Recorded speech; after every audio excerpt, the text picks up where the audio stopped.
Allez, au menu ce soir, qu'est-ce que nous avons ici? Voilà, le menu 4. Donc, quel logiciel choisir? C'est la suite, hein. Bien sûr, vous avez dans la première partie dans la première partie de la vidéo, en fait, c'est une autre vidéo. Je vous mettrai le lien dans la description pour aller voir les tests des premiers logiciels. Pour ceux qui ne connaissent pas, vous pouvez aller sur le site comment-devenir-photographe.com. Vous avez plein d'infos, plein d'articles de blog, plein de vidéos, plein de reportages sur notamment, là vous voyez un reportage en Inde. Et vous avez aussi des formations, des formations notamment qui peuvent être prises en charge par votre compte CPF. Donc là, il y en a qui vont terminer bientôt. Ceux qui ont commencé en avril vont bientôt terminer. Donc, si vous voulez prendre le pas, eh bien, vous pouvez avoir toutes les infos qu'il y a. Voilà. Salut Céline. D'ailleurs, Céline fait partie de la formation devenir un super maestro en photo. Donc, vous pouvez bien sûr avoir des infos. Vous allez voir sur mon site. Et si vous avez des infos plus particulières, savoir si c'est adapté à vous, eh bien, vous m'appelez directement. Il y a mon numéro de téléphone quelque part. Vous m'envoyez un mail et puis moi, je vous rappelle. Mais voilà, vous pouvez bien sûr devenir des maestros en photo, c'est possible. Et je vois la preuve toutes les semaines à chaque fois en vous accompagnant parce que c'est une formation avec un accompagnement personnalisé. Autre objet promotionnel, enfin c'est pas promotionnel, mais c'est voilà, pour parler des trucs de l'activité en ce moment. Oui, il y a Eric aussi, hein, bien sûr, qui suit la formation aussi. Merci Eric pour ton retour. Il y a un stage, je fais un stage portrait samedi prochain à Avignon. Voilà, donc pour l'instant, il y a 6 personnes. Il y a encore un petit peu de place si vous voulez. Voilà, donc on se réunit dans une belle maison. Et puis on commencera aussi bien à l'intérieur et puis on ira ensuite à l'extérieur faire des portraits, commencer même le portrait de rue, pour ceux qui ne connaissent pas. Mais c'est tout sur le portrait, aussi bien technique, mais mettre à l'aise vos portraits. Vos modèles. Donc j'ai appelé ça capturer des portraits authentiques pour essayer de sortir tout ce qu'il faut de vos modèles, quoi. Essayer de faire des choses un peu douces et comment on dit, et authentiques, c'est ça, voilà, pour faire ressortir les émotions. Bah oui, ils aussi, bien sûr, tu suis la formation, il y a plein de personnes qui suivent la formation. Donc n'hésitez pas. Et donc aujourd'hui, nous allons parler de logiciels de retouche parce que c'est très important, la retouche. C'est un petit peu la patte de l'artiste pour moi. Moi, je vois ça comme ça.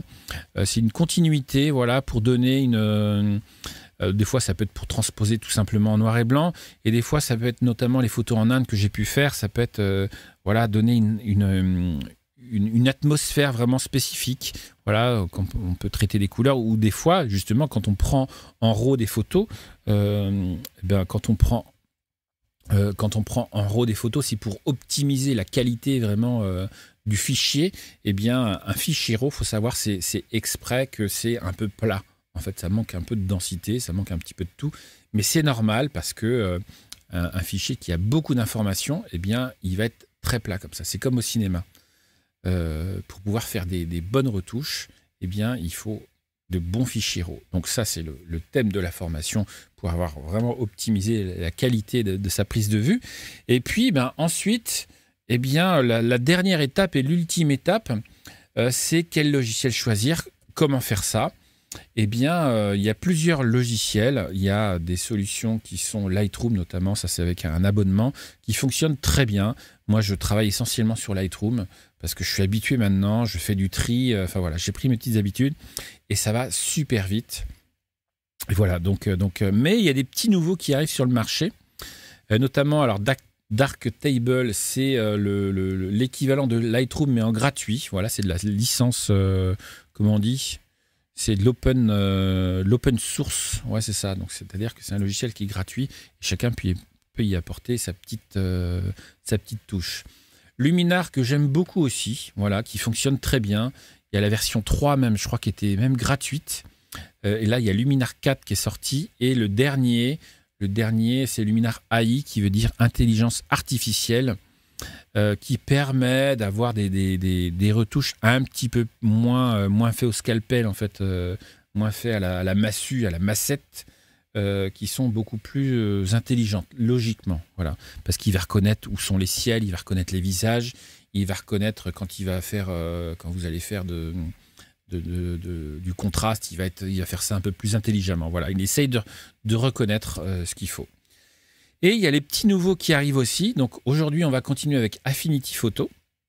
Celui-là, il est même à 50% en ce moment. Là, je crois que ça fait 25 €. 25 € pour un logiciel de retouche. Franchement, c'est rien du tout. Capture One. Capture One qui au départ était destiné seulement pour les appareils Sony en fait. Je crois que c'était ça, seulement pour les Sony ou les moyens formats là, qui s'appellent je ne sais plus comment.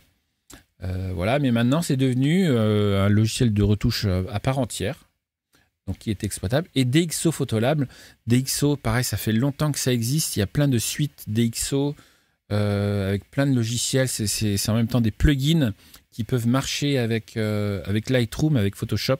Et c'est aussi un logiciel voilà, qui est devenu à part entière, quoi, voilà. Donc Sony Fuji, pas forcément, c'était pas Fuji au départ, c'était ceux qui font du moyen format. Je sais plus, c'est pas grave. Donc ça, j'avais mis ça, rejoignez le club, comment devenir photographe. Bon, bah ça, vous voyez ça. Donc on va commencer tout de suite avec, oui, DxO optique. Ouais, enfin, il y a plein de trucs de DxO, en fait. Il y en a plusieurs. Donc voilà. Donc on va commencer tout de suite avec Affinity. Est-ce qu'il est là? Ok. Et je vais vous partager mon écran parce que je les ai tous, en fait. Voilà. Hop, ici, Affinity Photo. Donc moi, j'aime bien Affinity. Et j'avoue que depuis que les autres arrivent sur le marché, eh bien, le DxO, je le trouve pas mal. Enfin, en fait, il y a des avantages et des inconvénients à chaque fois, quoi, dans chaque logiciel. Donc, c'est pas évident de... Oui, c'est Hasselblad, c'est ça, Anthony, c'est Hasselblad. Au départ, je crois que c'était fait que pour ça. Toc. Donc, il y a des avantages, inconvénients à chaque logiciel. L'avantage je dirais, de celui-là, de Affinity, c'est que pour moi, c'était un des premiers qui se rapprochait le plus de Lightroom. Alors, l'inconvénient, c'est que, eh bien, il n'y a pas de catalogue. Le catalogue, c'est quand même très pratique, hein, le catalogue. Si on regarde ici, enfin, moi, c'est vrai que je suis habitué à Lightroom et on peut voir ici la bibliothèque. On a notre catalogue ici. On affiche... Alors, je vais peut-être avoir du mal de tout afficher en même temps parce que là, forcément, entre transmettre en même temps plein de choses. Donc voilà, je sais que maintenant, je fais le tri super rapidement. Là, j'ai un mariage en ce moment à traiter. Voilà, ça se fait super rapidement aussi. Donc je suis habitué à ça. C'est difficile quand on a ces habitudes de changer de logiciel. Mais je sais que de temps en temps, en fait, je commence à traiter sur Lightroom et je fignole des fois sur d'autres logiciels. Et on verra comment faire. Et notamment, j'ai fait quelques photos ici. On verra ça tout à l'heure.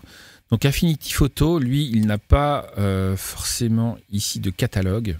Donc de catalogue, c'est un grand truc qui permet d'ouvrir toutes ces photos, de toutes les avoir rapidement, de naviguer d'une photo à l'autre. Donc là, mais par contre, on est obligé ici, fichier nouveau, imprimé, d'ouvrir photo par photo. Alors, comment on fait déjà? Nouveau. Alors, comment j'ai fait moi déjà? Je sais même plus. Parce que autant sur les autres, j'y suis allé, mais sur celui-là...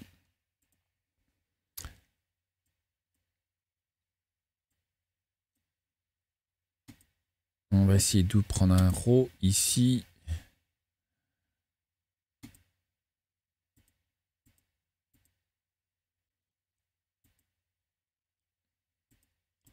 Hop, je le glisse. Ouais, si je le glisse.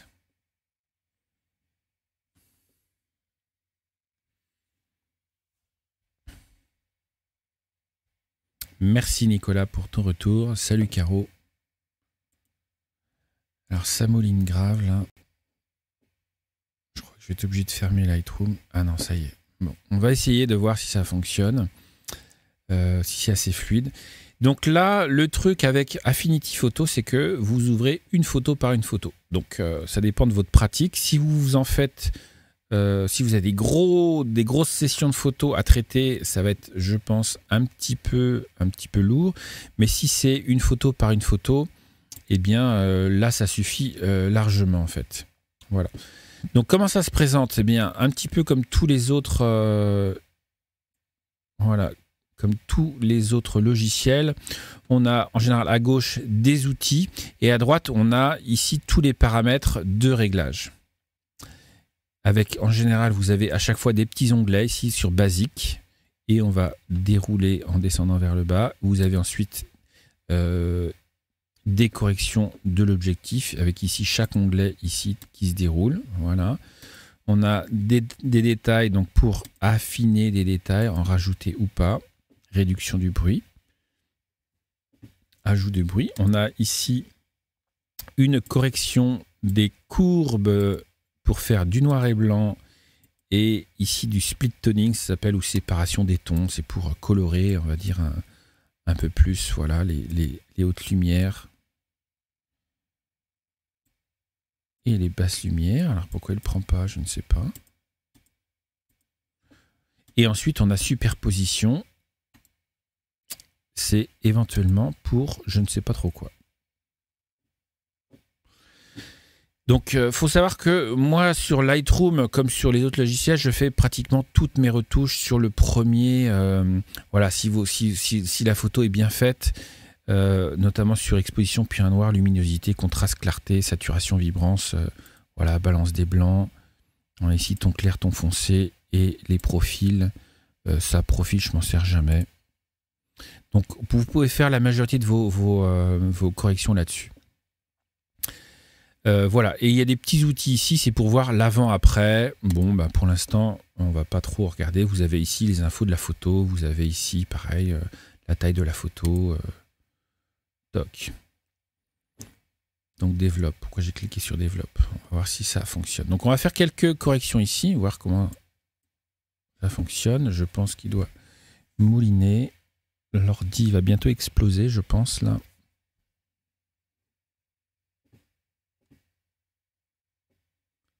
Voilà, voilà, développe. Et, ah oui, d'accord. Donc, j'ai ouvert la photo. Il ouvre le module développement. Je pense que je vais essayer de fermer quand même Lightroom parce que je pense que ça fait beaucoup. On va libérer un peu de mémoire. Donc, histogram couleur, calque, réglage ici. Voilà. Donc, on avait l'impression que tout à l'heure, c'était comme un... Pourquoi ça s'affiche comme ça maintenant? Alors, c'est... Qu'est-ce que j'ai fait? Je pensais que ça ne changeait pas grand-chose. Alors, bon, je vais essayer balance des blancs, ok. On peut normalement, voilà, réchauffer, d'accord. Je découvre en fait, parce que je pensais que je connaissais mieux, mais finalement, je ne connais pas luminosité et contraste en général. Moi, je commence par ça, luminosité. Tiens, je pensais pas qu'il s'affichait comme ça. Tout est là, comment ça se fait que tout est là? Transformer, on s'en fiche. Historique canaux, on s'en fiche. Je crois que je suis sur le module. Parce qu'en fait, avec Affinity, le truc qui est pas mal, c'est que vous avez en même temps Photoshop et à peu près l'équivalent de Lightroom dans un même logiciel. Donc il y a les mêmes outils que dans Photoshop ici. Avec des outils correcteurs, des outils rectangles qu'on peut afficher comme dans Photoshop. Ça fait un petit peu ça en fait, comme des calques de réglage.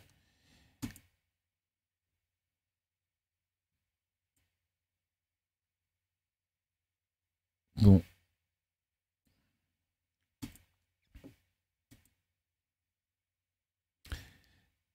Lighten, ok. Défaut, warm. Bon, je vais pas m'attarder dessus parce que je pensais que j'ai dû faire un truc qui est pas comme d'hab, je pense. Que c'était le panneau, moi je faisais le panneau. Ah ouais, exposition. Alors on va faire ça comme ça, mais ça s'affichait pas dans une fenêtre à chaque fois. Moins un stop, plus un stop. J'ai l'impression que ça a changé depuis que la dernière fois que je suis allé. Donc du coup, ça me complique les choses. Moi, je le trouve plus compliqué du coup. Je sais pas ce que vous en pensez. Ouais, parce que je pensais que c'était... Je crois soit il y a une mise à jour, je sais pas ce que j'ai fait.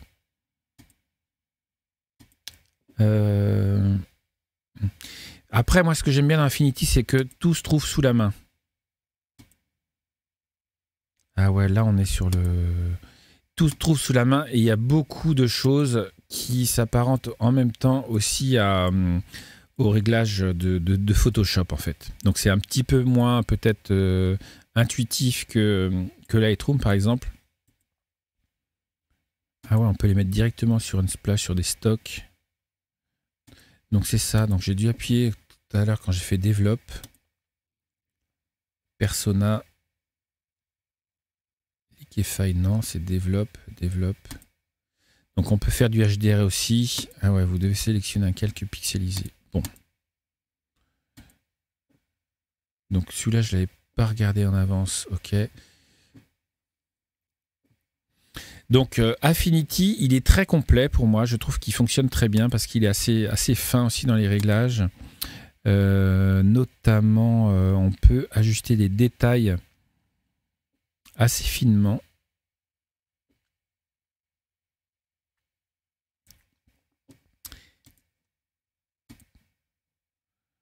Alors, je ne vais pas enregistrer les modifs, mais je vais essayer de refaire la même chose. Parce que logiquement, j'ai dû faire Develop. Quand on appuie sur Develop, je pense que ça doit être équivalent à Photoshop. Salut Antoine. Bon, prêt à commencer Antoine? Voilà, moi c'est ce que j'avais vu la dernière fois. C'était plus ça en fait. Ah voilà, on est sur Develop Persona, qui est plus simple que le Develop Photo Persona. Voilà, c'est ça. Donc ici, c'est un peu l'équivalent même de Camera Raw, en fait, où on peut ici avoir l'expo tout de suite. Voilà, le point noir. Voilà, moi c'est ce que j'avais vu ici. Avec tout de suite même accentuer, s'il y a besoin d'accentuer les contrastes. Donc celui-là, ça suffit en fait pour bien... voilà, pour bien, comment on dit, pour bien retoucher en fait. Tout est là en fait, tous les outils sont là. Saturation, vibrance, balance des blancs. Je vais réchauffer un peu ça parce qu'on est dans la rue. Ça a l'air étonnant cette photo-là, mais on est dans la rue à Varanasi. Ton foncé, ton clair.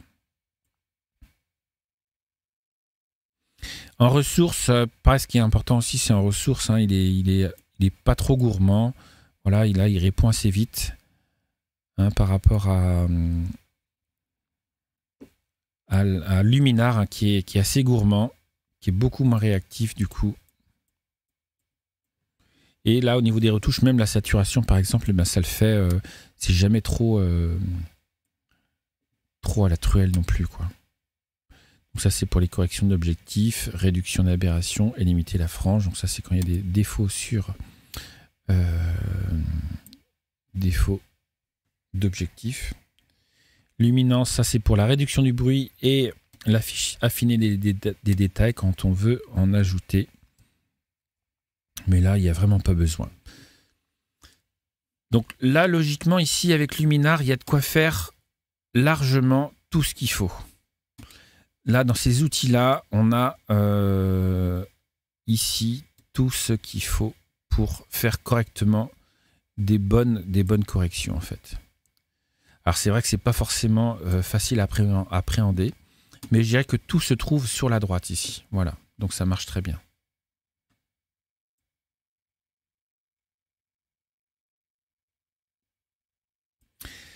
Et ici, on peut effectivement passer, voilà, ici avec à d'autres...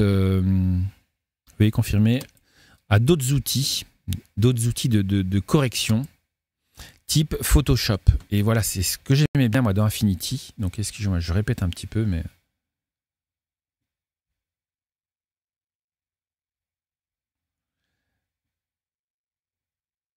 Et que tout à l'heure, ah ouais, tu étais... Non, c'est pas ça, j'étais que sur du... Non, j'étais que sur du RAW. Mais c'est c'est justement Affinity qui permet de développer, d'être dans le même logiciel dans différents endroits, en fait. Voilà. Là, on serait l'équivalent de Photoshop, où on va pouvoir mettre des calques, différents calques de réglage. Voilà. Et ici, voilà, on peut rajouter des calques ici. Voilà.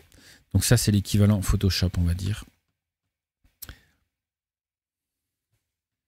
Oui, Véronique, le tirage a eu lieu. Ça s'est passé dans la vidéo, dans le groupe Le Club Facebook, dans le groupe Facebook Le Club. Donc là, c'est bon, je ne vais pas m'attarder dessus. Vous avez vu à peu près comment ça fonctionne. Donc il y en a qui l'ont utilisé et comme je vous dis, hein, dans le persona ici, développe persona, il est très bien, il fonctionne très bien, il est plutôt rapide et surtout même il est à 25 €, un truc comme ça. Donc en ce moment, franchement, même si vous voulez commencer, vous n'avez pas beaucoup de budget, ben, je dirais que c'est un très bon, enfin voilà, c'est un très bon investissement. Et surtout, ce qu'il faut regarder aussi, c'est est-ce qu'il y a beaucoup de tutos et sur Affinity, il y en a pas mal. Donc voilà, ça fonctionne très bien. Donc on va passer à un autre. Ah bah oui, Photolab aussi est ouvert. Je vais peut-être le fermer celui-là pour laisser aussi un peu de ressources. Là, je m'amusais tout à l'heure sur DxO Photolab aussi. C'est pour ça que...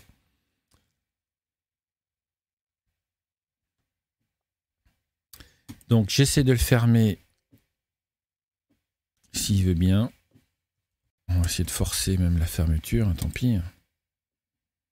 Hop, on va revenir là-dessus.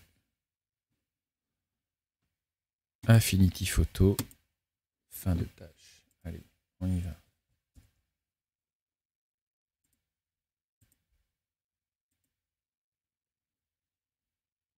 Et je vais lancer ici Capture One. Capture One, en fait, pareil, il a des avantages et des inconvénients. Là, je l'ai essayé tout à l'heure, en fait, celui-là. Hop. Et donc, comme je vous disais, au départ, il était développé pour Hasselblad et Sony. Voilà, c'était essentiellement dans les studios photo pro, ils avaient Capture One. C'était pas encore trop développé pour le particulier et du coup, ils l'ont laissé. Et même, je crois que c'était même que pour Mac. Et du coup, ils l'ont laissé à tout le monde. Alors, du coup, on a du support, on a... ici, on va importer, du coup... On va essayer un autre truc. Alors, comment ça se passe? Je vais vous montrer ici, il y a aussi une fenêtre d'importation, en fait. Et on peut aller ici. Donc, quand vous ouvrez, ça s'ouvre là-dessus. Et ici, on a accès à la bibliothèque. Voilà. Et la bibliothèque, ici, donc c'est sous forme de catalogue aussi. Donc un catalogue, c'est juste un dossier, un fichier qui répertorie toutes vos photos.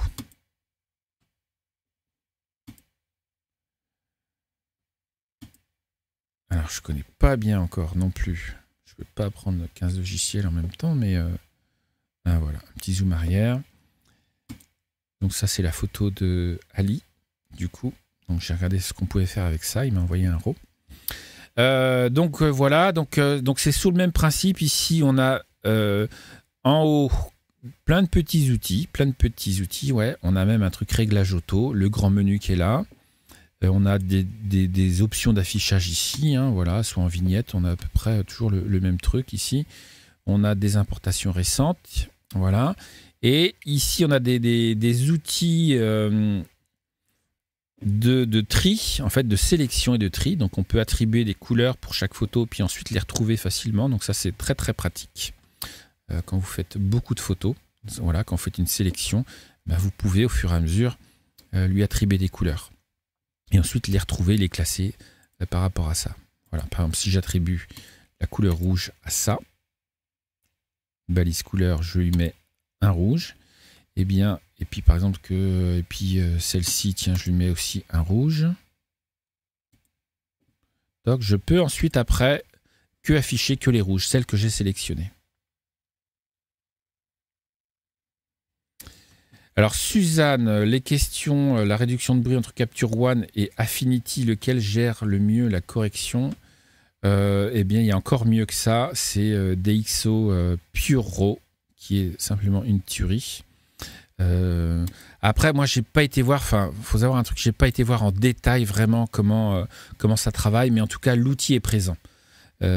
Après, comment l'outil vraiment fonctionne, je suis pas, on va dire, je suis pas un laboratoire en fait suffisant pour analyser vraiment le fonctionnement. Après, ce qu'on peut dire, c'est est-ce que les outils sont présents, est-ce qu'ils ont plusieurs options, et on va regarder justement ce qu'il y a. Mais chez Affinity, il y avait les outils de débruitage et il y avait les outils des détails, comme sur Lightroom.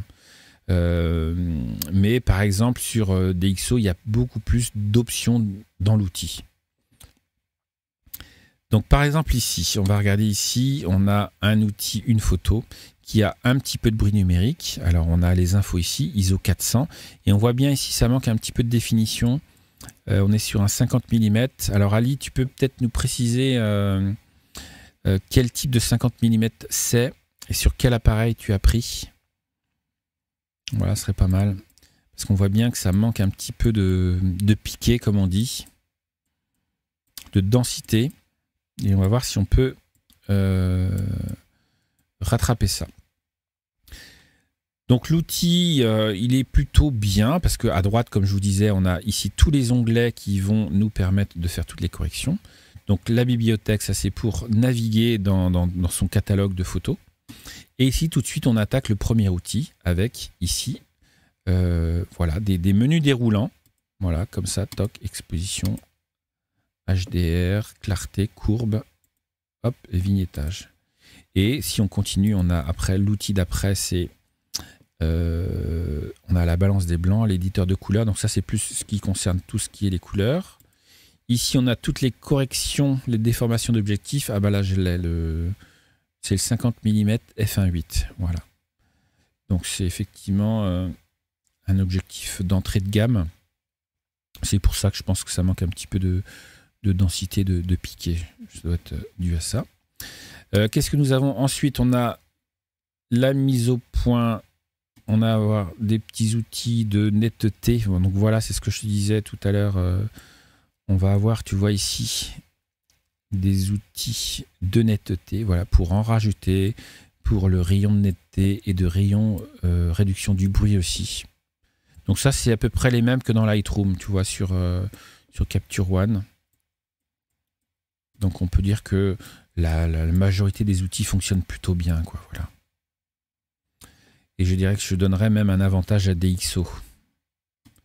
Et donc si on continue, qu'est-ce qu'on a d'autre? Des styles et pré-réglages. On peut enregistrer ces pré-réglages.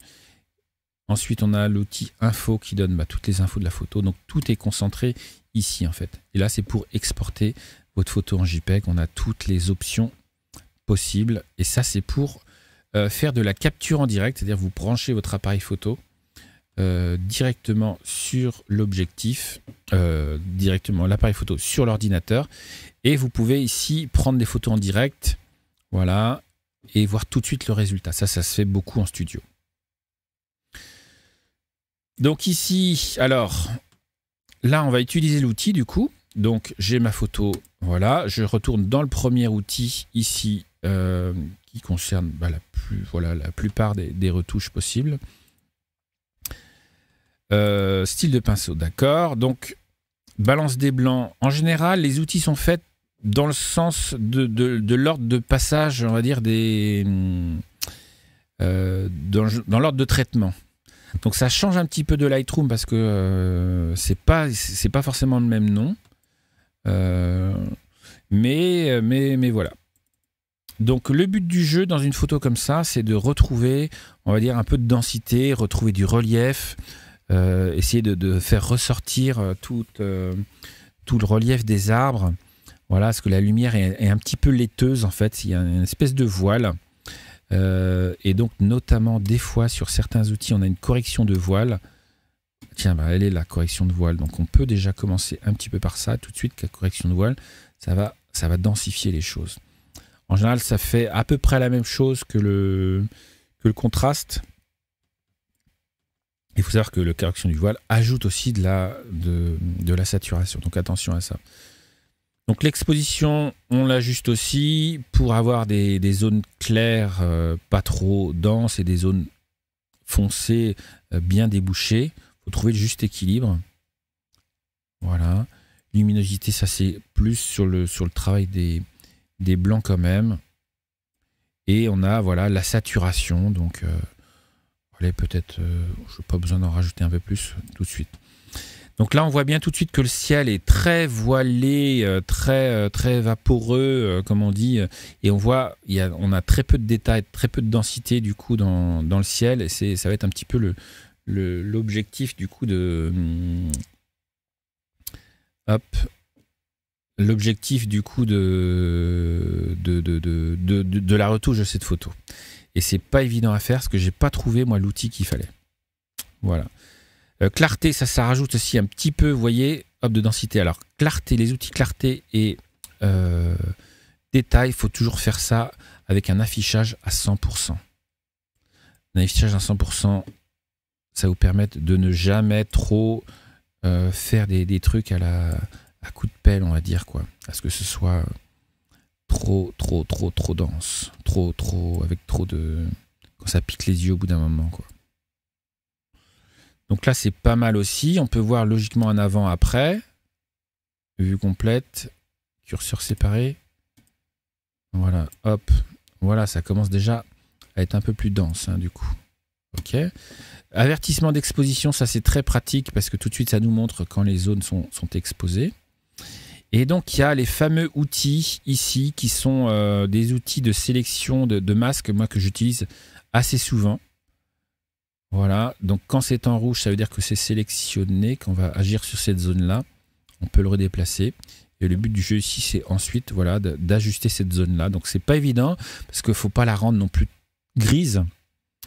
Donc on va essayer de retrouver des détails pas évidents. On va rajouter du contraste, parce que logiquement, ça a tendance à densifier les noirs, mais on va pas les retrouver. On va baisser un peu la luminosité, ça c'est les blancs.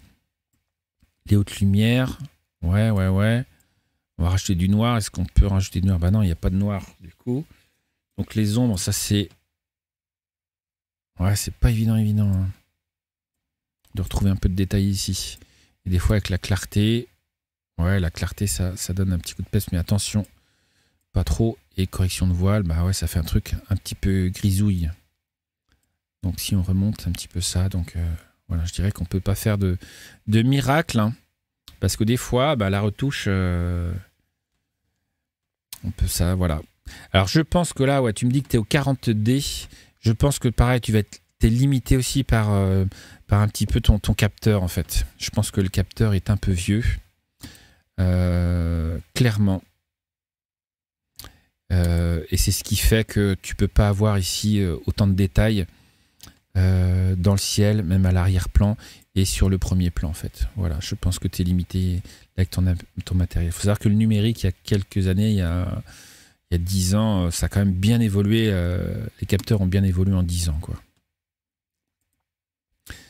Donc voilà quoi. Mais l'essentiel du truc, c'est de redonner de la densité, du relief, tu vois, de la texture. Bon, ça on en a. Donc on va dire que dans les basses lumières, ça marche plutôt bien. Voilà. Et on va essayer de pas trop ici en rajouter sur les sapins non plus. Comment on le repose l'outil là? Je sais pas comment on le repose. Ouais, ça va être ça. Donc tu vois, c'est plutôt pas mal. Voilà, et ça suffit, hein, logiquement. Il y a une aide. Ah oui, il y a la grille pour céder aussi. Donc voilà, il n'y a pas besoin d'aller plus loin, j'irai dans les panneaux. Après les niveaux, bon ça va, voilà, on peut faire des petits trucs, mais l'essentiel se trouve là.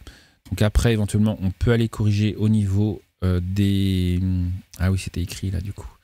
Au niveau des couleurs, donc balance des blancs, on a dit, moi j'ai réchauffé un petit peu. C'est-à-dire que les verts se transforment un petit peu en jaune. L'éditeur de couleurs, qu'est-ce qu'il nous propose lui? On va pouvoir travailler individuellement sur les couleurs, sur la teinte des verts par exemple ici. Hop. La saturation des verts, est-ce qu'il... Ah oui, parce que ici, il ne faut pas oublier qu'on travaille sur le fond. Et le fond, c'est le calque principal. Et voilà, là on travaille sur les... Voilà, ça se fait un petit peu plus chaleureux, c'est ça, toc. Ça fait un petit peu plus automne. Les bleus, je ne sais pas s'il y a beaucoup de bleu dans l'image. Un peu au fond là-bas. Donc on peut travailler sur les couleurs, on a dit la balance des blancs. Pourquoi il revient 2 fois la balance des blancs? Ouais, je ne sais pas, c'est peut-être... Ouais, c'est un autre truc, c'est sûr. Et si on veut, là, c'est quand on veut transformer sa photo en noir et blanc. Donc tout se trouve, on va dire, ouais, dans les deux gros menus, quoi. Ça, c'est pour les corrections d'objectifs, ok. Bon, ça, on s'en fiche un peu. Enfin, c'est pas qu'on s'en fiche, mais bon. La netteté, voilà, c'est ça. C'est l'outil qu'on disait qu'on pouvait utiliser. Avec le niveau de netteté. Donc toujours travailler à 100% avec la netteté pour ne pas rajouter de bruit numérique, d'accentuer le bruit du numérique et réduction de bruit. Voilà, donc voilà, Capture One, il marche bien. Voilà, et puis ensuite, on édite, éditer la sélection, copier, appliquer. Ça, c'est pour copier des réglages, etc. Donc ça, c'est pour exporter ensuite. Voilà, en plein format, meilleure qualité. On appuie sur quoi, du coup? On appuie sur un bouton, je ne sais pas où il est. Il y a du traitement par l'eau aussi, c'est ça? Ah, là, c'est une petite fenêtre qui se promène ici. Hop. Supprimer l'outil, voilà. Bon, je sais plus, mais traiter. Hop, voilà, traiter. Définir chemin, ok. Donc voilà pour DxO. Donc là, on a d'autres outils de recadrage aussi. On peut faire ici, là, hop. Ici, c'est pour tourner. Ça, c'est pour redresser, jouer sur les perspectives. Ça, on a dit, c'est les filtres. On a aussi l'outil correction. Voilà.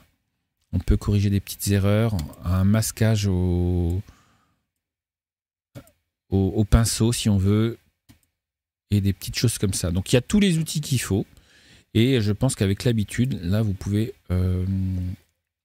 vous amuser. Avec, je le rappelle encore une fois, un catalogue qui est toujours ici. Hop, un catalogue qui est présent. Sélection du catalogue, toutes les images. Catalogue, voilà, c'est ça. Vous pouvez même changer de catalogue en cours de route si vous créez différents catalogues. Donc ça, très bien, très bien, très bien. Dans catalogue, on peut aller chercher aussi ici. Toc, voilà, toutes les photos de mon catalogue.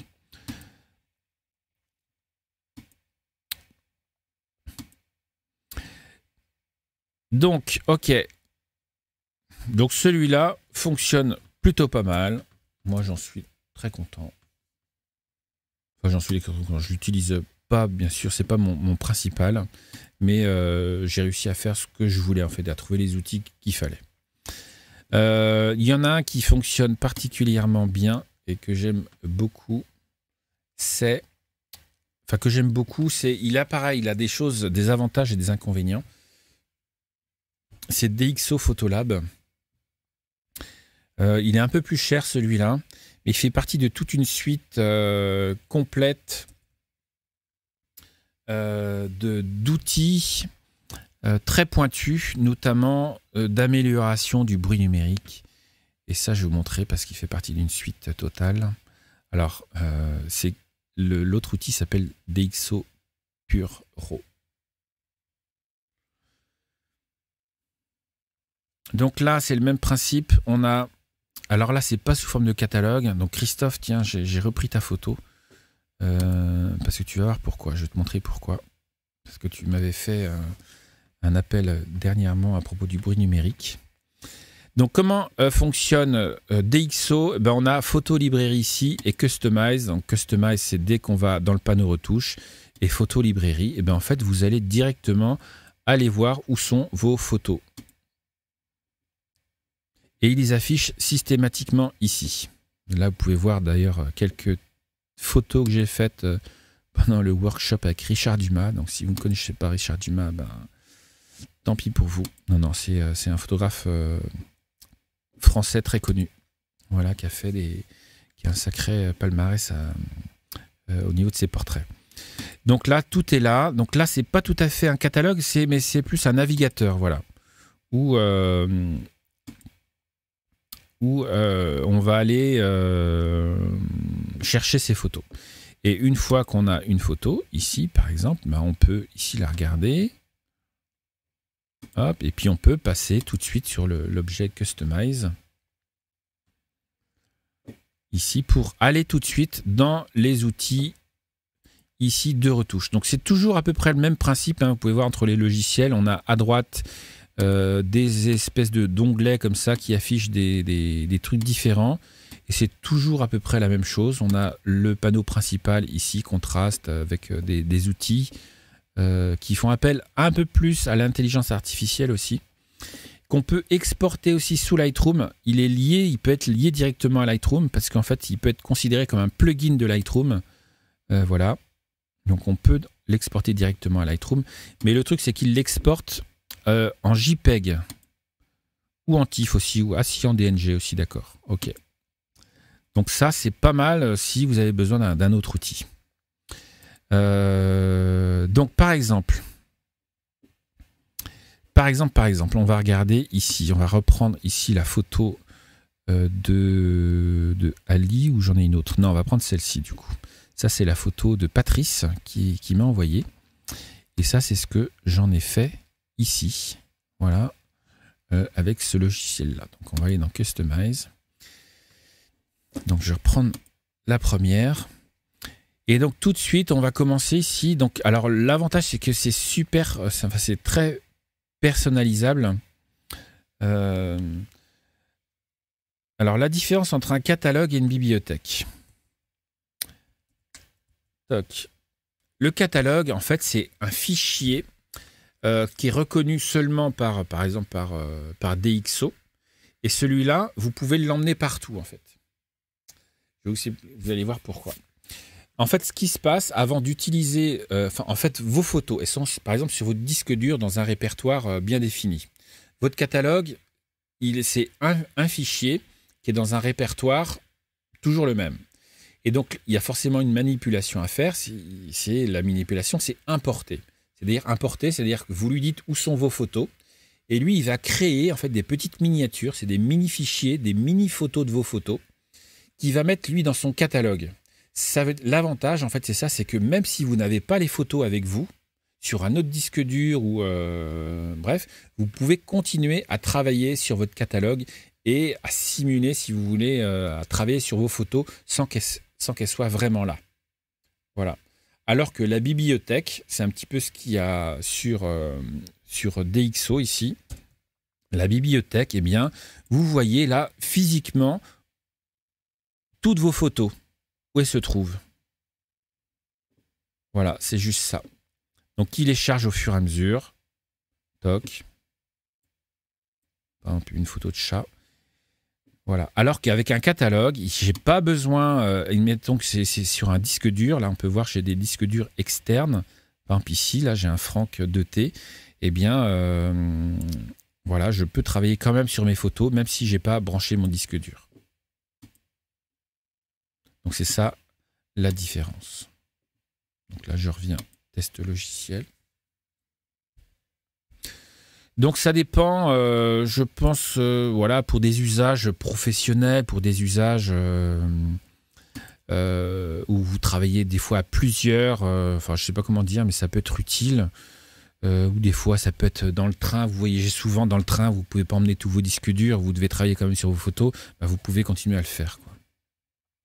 Voilà. Donc là, du coup, je vais sur Customize. Donc on a la même chose ici, des outils qui sont ici, le zoom, le recadrage, ça c'est la pipette pour la balance des blancs, on a un horizon, ça c'est pour redresser, ça c'est pareil pour réparer, faire des petites corrections, corriger les yeux rouges et des ajustements locaux. Donc on a l'outil contraste tout de suite ici. Alors sur cette photo là, qu'est-ce qu'on peut faire? On va essayer de la rendre un petit peu plus vive, comme on peut faire ici sur celle-là. Voilà, c'est nettement, ça pique. C'est pas que ça pique, mais tout de suite c'est beaucoup plus vif dans les textures. Ici les zones sombres sont un petit peu ressorties. Le ciel est un petit peu plus dense. Voilà. Donc le but c'est un petit peu ça. Et donc ce que je disais aussi, c'est que c'est personnalisable à souhait. On peut les garder ici dans les favoris et n'afficher que les favoris. Donc le premier truc que je fais en général, c'est du contraste. Voilà, le contraste, ça va densifier les noirs et ça va éclaircir les blancs. Donc pas hésiter à zoomer régulièrement. Et micro-contraste, ça va être sur des zones beaucoup plus petites, dans des écarts beaucoup plus petits. Ici, ça va rajouter, on peut voir ici, des détails. Mais attention, parce que quand il y a du bruit numérique ici, eh bien ça va aussi ajouter du bruit numérique. Donc il faut faire très attention comme ça. Et donc le fine contrast, c'est pour éventuellement entre par exemple le Yamaha et le reste, eh bien ça va rajouter, voilà, ça va renforcer un petit peu tout ça. Donc ça, faut bien faire, faut faire ça avec mesure, bien sûr. Hop, on zoome, on peut regarder un avant-après. Moi j'aime bien regarder, hop, là avant-après. Donc ça commence à densifier. Là, il y a des outils DxO Clearview Plus, ça c'est pareil, je crois qu'ils commencent à mettre l'intelligence artificielle. Voilà, ça permet d'équilibrer les zones claires et les zones foncées. Là, j'aime pas trop en fait cet outil-là, ça sert un peu mais pas trop. Le DxO Smart Lighting, c'est pour donner un petit coup de peps aussi, voilà, dans quelle intensité vous voulez. Ça sert des fois aussi avec quand il y a quelqu'un en portrait, bon, voilà, ça peut donner un petit coup de peps. Et là, on a les outils d'exposition. Avec l'exposition, donc ça s'appelle pas la même chose hein, sur ce logiciel-là du coup. Et on va pouvoir travailler indépendamment les zones claires ici, les tons moyens. Donc les tons moyens, ça va être pas les gris, mais voilà, c'est ni les trop foncés ni les trop. Donc des fois on peut le réveiller. Les tons moyens, ça va être ce qu'il y a sur l'eau, on peut voir ici. Les ombres ici, ça va être voilà. Ici, plus ce qu'il y a sur le bateau. Et les noirs, ça va être... Toc. Allez, comme ça, quoi. On va dire à peu près comme ça. Donc là, pour l'instant, je focalise sur cette zone-là, la zone du bas. Après, vous voyez aussi, ça réagit assez rapidement. Donc ça, c'est pas mal aussi. Hop, un peu de vignettage. Ouais, il n'y a pas besoin ici. Donc après, on peut jouer sur les couleurs. On a l'accentuation des couleurs, donc la vibrance, la saturation. Si jamais on veut retoucher ça. Le rendu des couleurs, ça pareil, il y a un gros moteur de rendu des couleurs avec aussi bien des trucs préenregistrés, des rendus de films, Kodachrome là. Voilà. Astia 100. Toc. Pourquoi pas. Et vous pouvez même choisir le niveau d'intensité du rendu. Ça, c'est tout ce qu'il faut, le même palette pour modifier les couleurs. Donc, si on veut jouer ici sur les cyans, eh bien, on peut ici, soit avec la molette ici. Hop, ou alors les bleus ici. Normalement, on devrait avoir plus de bleu. Soit les densifier, soit perdre en saturation, ou éventuellement changer leur couleur. Donc ça, c'est la balance des blancs, du coup. On peut réchauffer. Donc réchauffer, c'est rendre ça un peu plus jaune. Voilà. Pour que ce soit un peu moins bleu.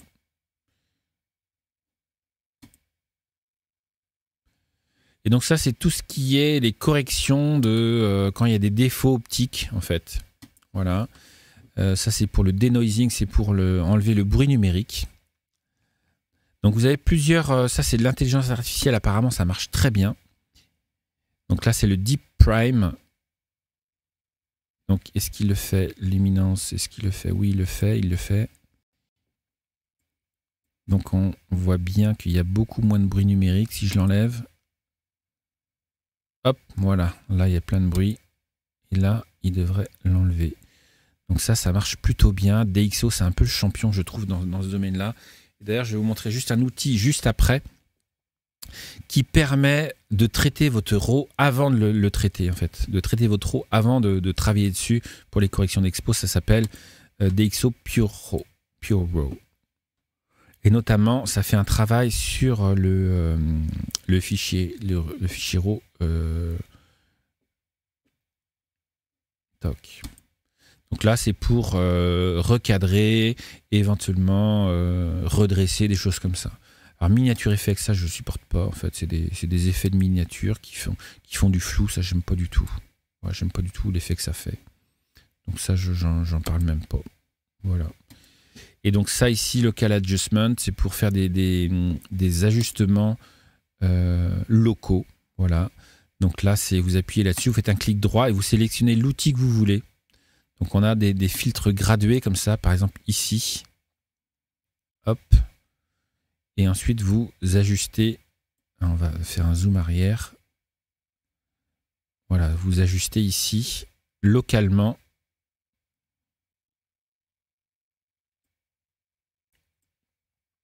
Donc, vous pouvez jouer, rajouter du contraste. Donc il y a contraste ici, il y a l'exposition du contraste. On a le micro-contraste. Hop. Ça, le micro-contraste, c'est pour les... Vous voyez ici, les petits trucs, les plus petits. On a aussi le Clear View. Ah ouais, le Clear View, pourquoi pas. C'est une espèce de Clear View, ça me fait penser un peu à la correction de voile, en fait. Salut Lise. Hop, ça c'est les hautes lumières. Pour les densifier. Donc voilà. Donc il y a pas mal quand même d'outils. Il y en a peut-être un petit peu moins que sur l'autre outil de Capture One. Les noirs, les ombres et les tons moyens. Voilà. Une fois que c'est fait. Et ainsi, ah oui, il y a les couleurs aussi. On peut modifier les couleurs et on peut modifier les détails, rajouter des détails ou voilà. Donc hop, on repose l'outil. En général, on fait comme ça. Ça mouline un peu. Donc voilà. Donc à peu près tout ce qu'on a ici, hein, et je dirais que ça suffit largement. Donc il faut s'habituer un petit peu. Et là, dernier truc, c'est des effets spéciaux, de floutage. Ça, j'aime pas trop non plus. Je dirais que... Et c'est compatible avec la Nik Collection aussi. Voilà. Nik Collection, c'est une solution... Alors, je crois que Eric connaît un peu mieux que ça. C'est toute une palette d'effets. Alors, c'est pas des effets, en fait, ce sont des filtres prédéfinis. Mais il y a une centaine, voire 200 possibilités de filtres sur des noirs et blancs avec des simulations de pellicules, de films, enfin des choses comme ça. Donc là, il y a vraiment du choix. Il y a presque des fois, il y a presque trop de choix en fait. Donc c'est pas forcément évident.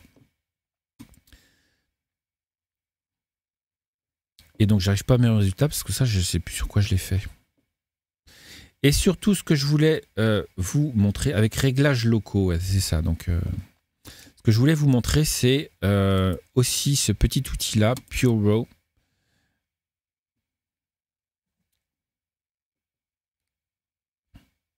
En fait, c'est DxO a toute une gamme d'outils. Voilà. Donc là, Pure RAW, ça sert simplement à traiter, à optimiser vos photos. Donc c'est très simple, il suffit de glisser, déposer genre n'importe quel fichier RAW. Alors le RAW, par exemple là, je prends la photo de Ali, on la glisse ici, toc, elle apparaît ici. Et ici, on va faire optimiser la photo. Allez, je fais optimiser. Et il vous demande quelle méthode vous voulez pour optimiser. Le Deep Prime, alors il vous explique ici ce que c'est. Le Deep Prime, c'est fournir des résultats à couper le souffle grâce à la technologie exclusive d'apprentissage profond de DxO. Un traitement rapide nécessite un GPU moyen, enfin bref, haut de gamme. Ok, en gros, ils vous disent que Bon, il y a besoin d'un ordi assez fort. Et il vous demande si vous voulez que ce soit enregistré en DNG. Donc ça, c'est un format RAW, le DNG. Et où est-ce que vous voulez exporter la photo. Donc on fait optimiser. Et là, c'est parti, optimisation. Et on va voir ce que ça donne, on va voir la différence. Et c'est assez époustouflant. Notamment, je vais vous montrer un exemple sur... Oui, salut Suzanne, tu pourras revoir éventuellement la suite.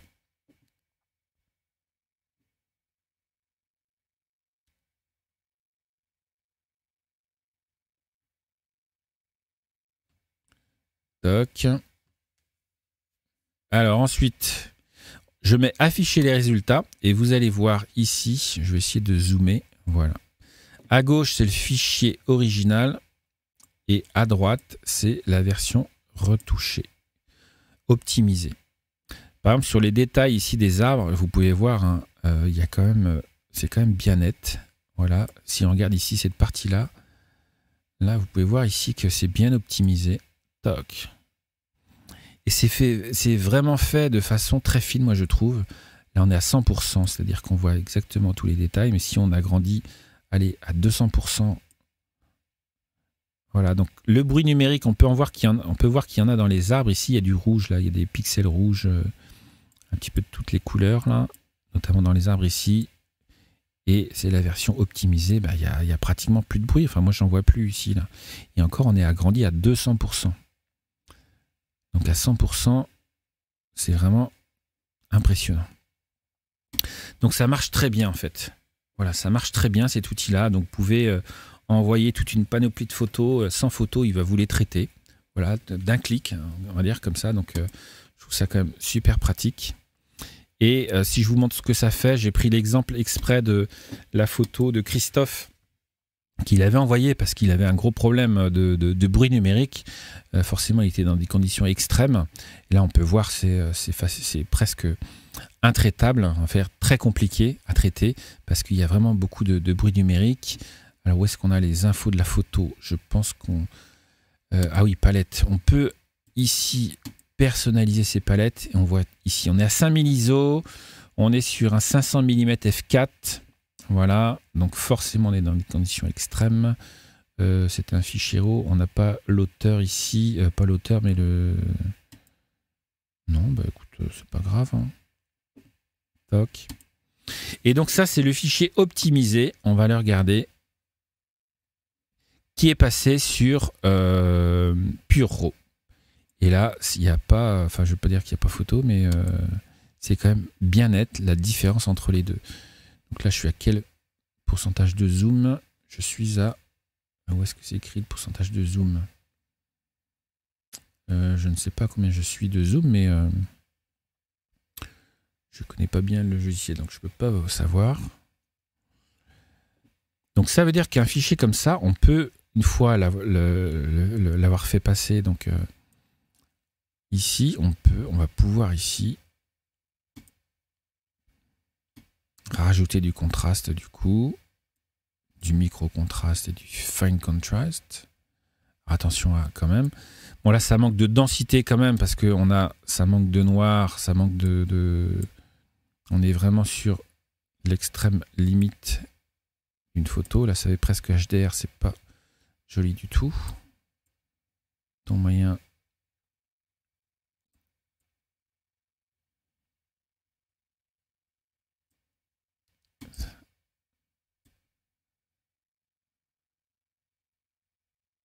un petit peu de ça, voilà, c'est un peu étrange comme ça, mais ça permet de s'en sortir dans des conditions extrêmes. Et par exemple, j'ai pris un autre exemple. Ici, on est souvent, on a ce gros problème-là. Christophe, en haut au milieu, tu m'as dit. Ah oui, ici, d'accord. Ok, 100%. Donc 100% ici, pareil, photo d'étoiles. Eh bien, forcément, on a du bruit numérique aussi. Voilà, surtout dans les basses lumières. Et là, je l'ai passé à la moulinette. Et on n'a pratiquement plus rien. C'est dingue, ça. Et en plus, c'est net, quoi. C'est pas seulement que du lissage. Salut, Céline.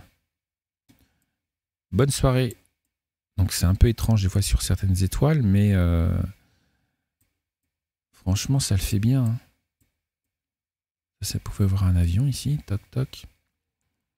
Et celle-là aussi, j'ai fait la même chose. Ici, on a le CR2 qui a du bruit numérique. Forcément, on est vraiment dans des conditions très particulières. Et ici, avec une correction, on a quasiment plus rien. Ce qui fonctionne très bien.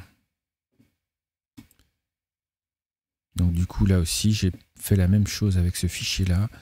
Là, c'est pareil, on a du détail, beaucoup de détails. Donc une solution hein, peut être aussi effectivement cet outil-là, Pure Raw, et complété à cette solution-là voilà, il marche très bien. Ou en tout cas, ça peut être un complément parce que des fois, quand on est habitué à un outil, par exemple, moi, comme je vous disais, je suis habitué à Lightroom, eh bien, ça peut être un complément de passer d'abord par pour optimiser son fichier RAW. Et du coup, je sais que la gestion des détails sur DxO est mieux, je trouve. Où est-ce qu'il est? Crop, distorsion, horizon, miniature effect. Ok, ça s'en fout.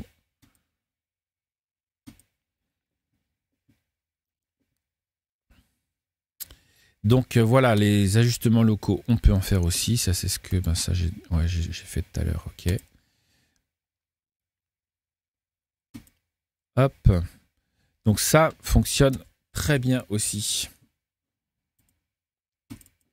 Donc celui-là est un petit peu plus cher, en fait, le DxO Photolab.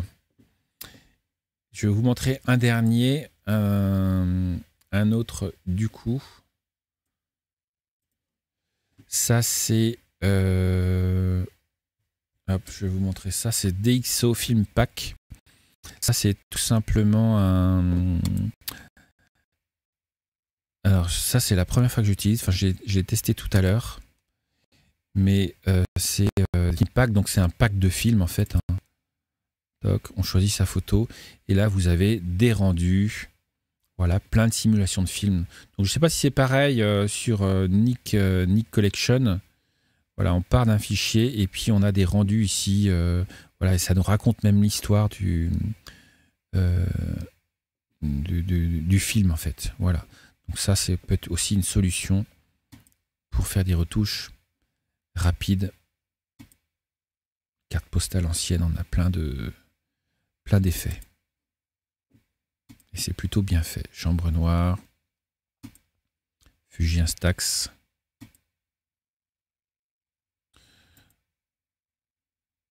Donc ça, c'est vraiment la solution, je dirais, à ceux qui veulent pas se prendre le chou, quoi. Ça, Ilford, ça c'est des simulations de films. Moi, ça me rappelle ma jeunesse. Quand j'utilisais mes pellicules, et c'est vrai que c'est assez bien. Les noirs sont quand même bien faits. Voilà. Hop. Et on peut ici éventuellement accentuer, personnaliser le réglage.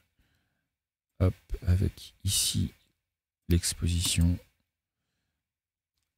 le contraste, parce que moi j'aime bien quand il y a du contraste, les mi-contrastes, les contrastes fins, haute lumière. Donc là, je dirais que celui-là aussi, hein, ça peut être aussi un bon moyen de retoucher vos photos assez rapidement. Un petit cadre blanc, hop, tout de suite on est sur... c'est sympa, ça fait... on s'y croirait. Avec un passe-partout même. Pour simuler des photos instantanées. Du vieux papier. Là on y est, effet graphique d'accord, effet optique, texture, ouais, rajouter la texture, généralement j'en rajoute pas.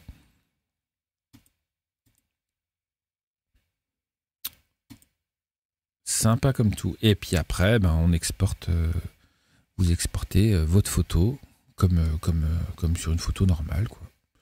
Enregistrer les réglages, hop, ou enregistrer l'image sous. Voilà, et vous avez votre fichier numérique. Donc ça peut être aussi un moyen voilà, de retoucher rapidement aussi ces photos.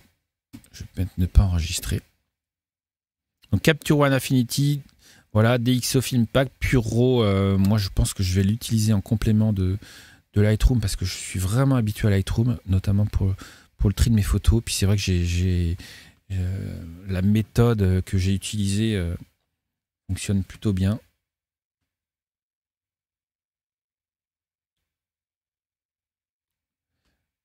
Hop, je vais vous montrer ça.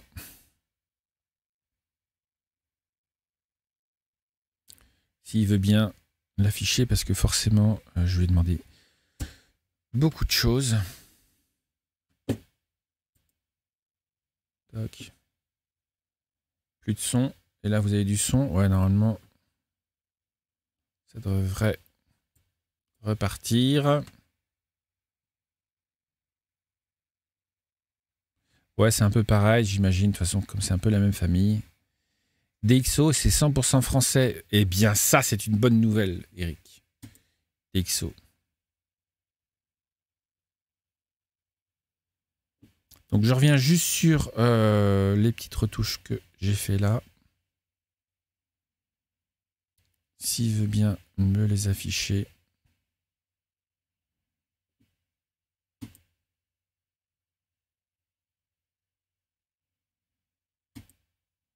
Donc, je vous montre ici ce que ça donne avec Lightroom. Donc Lightroom, voilà, moi je suis habitué. Donc c'est une bibliothèque catalogue. Tous les photos sont là, on navigue facilement. Et alors j'avoue que là, j'ai pris, alors je les ai traités d'abord, comme je vous l'ai dit, les photos sur Pure Raw, là, Pure Raw. Et ensuite je les ai importées sous Lightroom et j'ai regardé ce que je pouvais faire. Donc c'est vrai que moi je suis habitué à ces outils-là. Rien que avec le réglage de base, eh bien, je fais pratiquement tout avec celui-là. Ça suffit largement. J'ai rarement besoin d'aller plus loin. Donc c'est le côté plus simple. Voilà.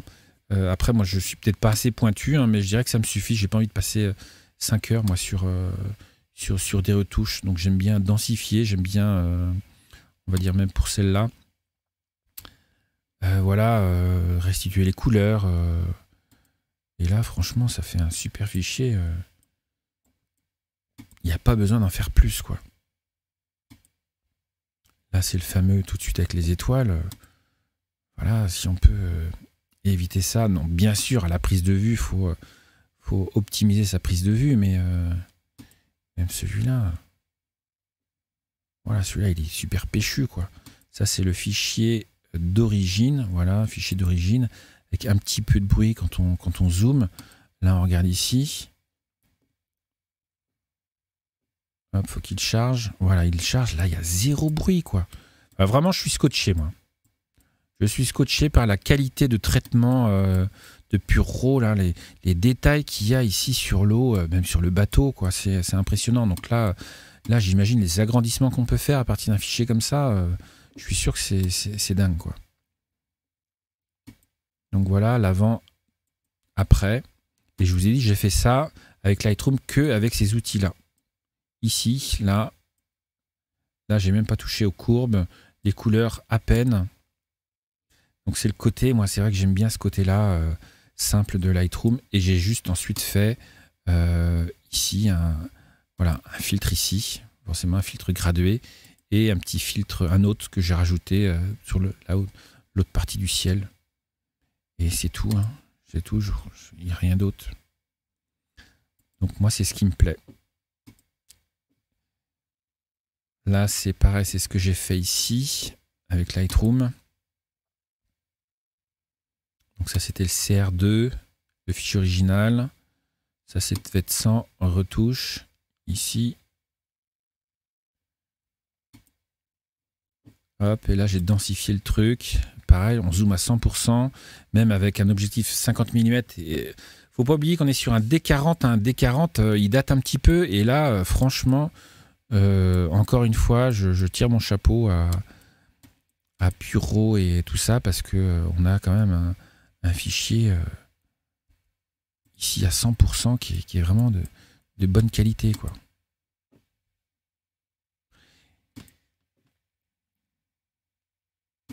Donc là, j'ai retouché celle-ci. C'était Barbara donc, qui me demandait une petite retouche.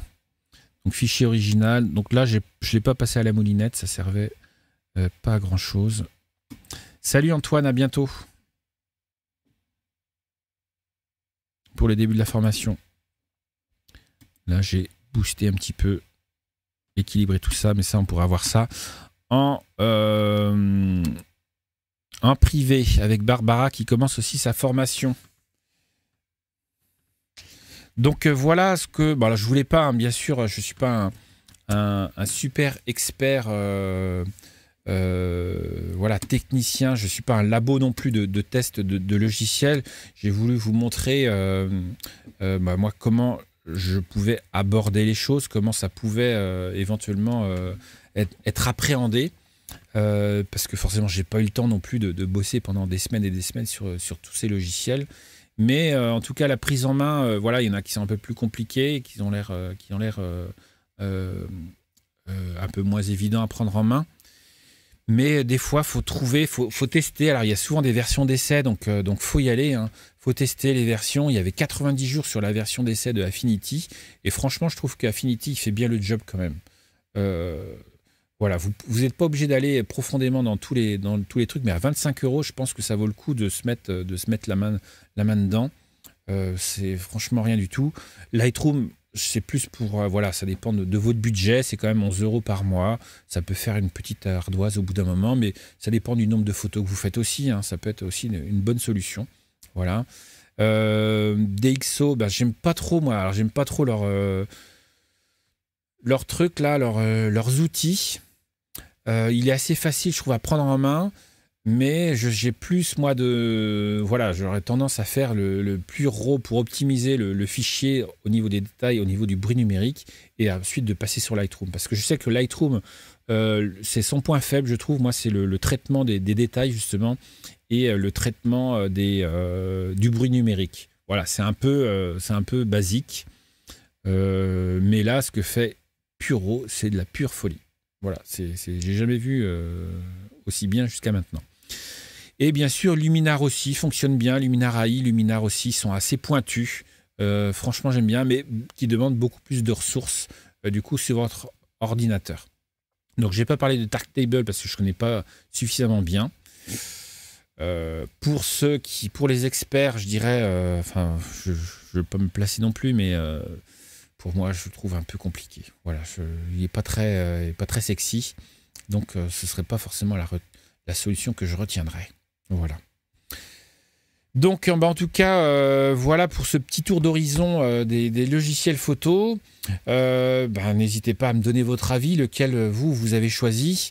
Est-ce que le prix est important pour vous aussi? Est-ce que, voilà, dans combien de photos vous traitez aussi? Ça peut être aussi une bonne information pour savoir lequel vous avez choisi. Et puis voilà. Et puis après, on a chacun, je vous dis, notre façon de retoucher. C'est-à-dire que pour moi, au-delà de 1 à 2 minutes, allez 3 minutes, 3-4 minutes, c'est bon, ça me saoule, quoi. Donc voilà, ça c'est mon point de vue. Parce que pour moi, la photo se fait aussi en amont, quoi. Après, c'est juste un petit coup de boost, voilà, pour révéler certains détails, pour révéler certaines choses, quoi. Mais c'est sûrement pas ça qui remplacera la photo, quoi. Ça sert à rien d'essayer de retoucher une photo si votre fichier de base n'est pas bon, tout simplement. Voilà. Bon, écoutez, je sais pas si vous avez des questions, quoi que ce soit. C'est le moment, hein, si vous avez besoin. Allez, en attendant qu'il y ait quelques questions, je vous rappelle encore une fois le dernier petit truc ici, c'est que un stage photo samedi prochain, il reste que quelques places. Il y a Guillaume qui sera présent, Eric aussi sera présent. Je serais heureux de te rencontrer en personne parce qu'on ne s'est pas vu jusqu'à maintenant. Toi, tu habites dans la Drôme, je crois.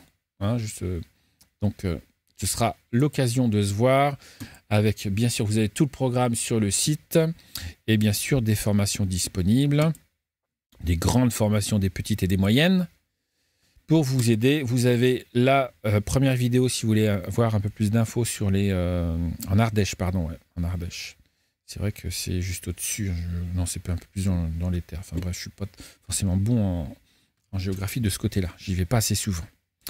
Voilà. Et puis, si vous voulez rejoindre, bien sûr, nous rejoindre, vous allez sur le club Comment devenir photographe. Voilà, vous avez des liens dans la description. Donc, Tito Méric, tu utilises Lightroom plus Photoshop plus Luminar 4 plus AI plus DxO. Waouh, et ben avec ça, t'es un fou, toi. Tu passes combien de temps pour une photo? Mais il n'y a pas de souci. Il n'y a pas de souci. Chacun fait ce qu'il veut avec ses photos. Voilà. Bon, bah écoutez, je vous souhaite une bonne semaine. On se retrouve dans 15 jours pour un prochain live. Notamment, ça devrait être un peu plus... Voilà, on va changer de thème. Je vais essayer d'avoir des invités, comme j'avais pu faire la dernière fois. Voilà, mais vous aurez des infos en vous inscrivant, bien sûr, à la newsletter. Voilà, quoi. Allez, je vous dis à plus tard. Merci à tous d'avoir été présents jusqu'à maintenant. Allez, ciao. Merci. Oh, est-ce que c'est arrêté? Ouais, c'est arrêté. Et n'oubliez pas, vous partagez aussi. Ça, c'est à partager pour faire partager à vos amis.